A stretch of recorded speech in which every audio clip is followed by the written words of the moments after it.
If you grew up in a home where you had to read the room before you entered it, I need you to hear this. You were probably told you were too sensitive, too quiet, too serious for the child, but they were wrong. You weren't being too sensitive.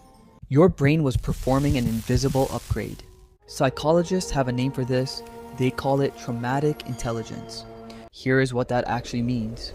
When a child grows up in an unpredictable environment, their brain cannot afford to be slow. It becomes a pattern recognition machine. You learn to read the emotional weather of the room before anyone said a single word. A slammed door, a heavy sigh, a specific set of footsteps. You translated all of that into a precise prediction of what was about to happen next.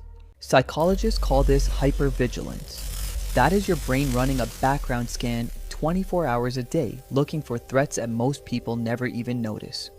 A study published in the Journal of Personality in 2020 found that people who experienced early adversity developed significantly sharper perceptual processing.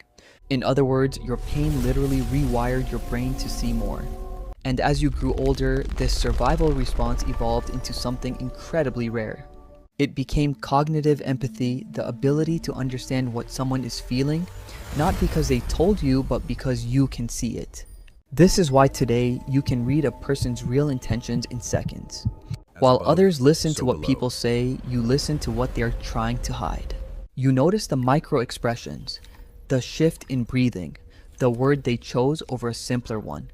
You process more emotional data in a single conversation than most people process in a week, because your brain was trained to gather information to keep you safe.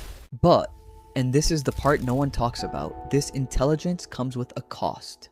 You are exhausted, not the kind of tired that sleep fixes, the kind that comes from never being able to turn your brain off.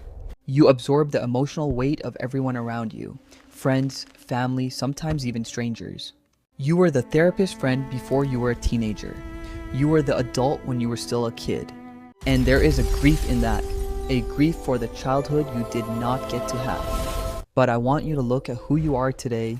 The CDC's Adverse Childhood Experiences Study, and one of the largest studies on childhood trauma ever conducted, found something remarkable.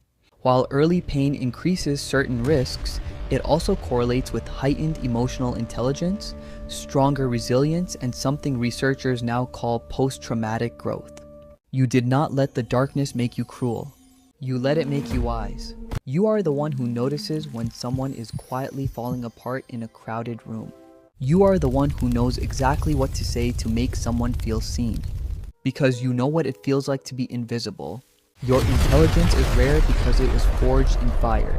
Not in a classroom, not from a textbook, from survival. Researchers call this kind of person a cycle breaker, the one who looked at generational trauma and said, "This stops with me." So if you ever feel exhausted by how much you notice, if you ever feel burdened by how deeply you feel, remember this: you did not lose your mind in the chaos. You built a masterpiece out of it. Which part of this felt like it was written about you? Tell me in the comments. You are not alone here. Subscribe to Mind Unlocked. We see you.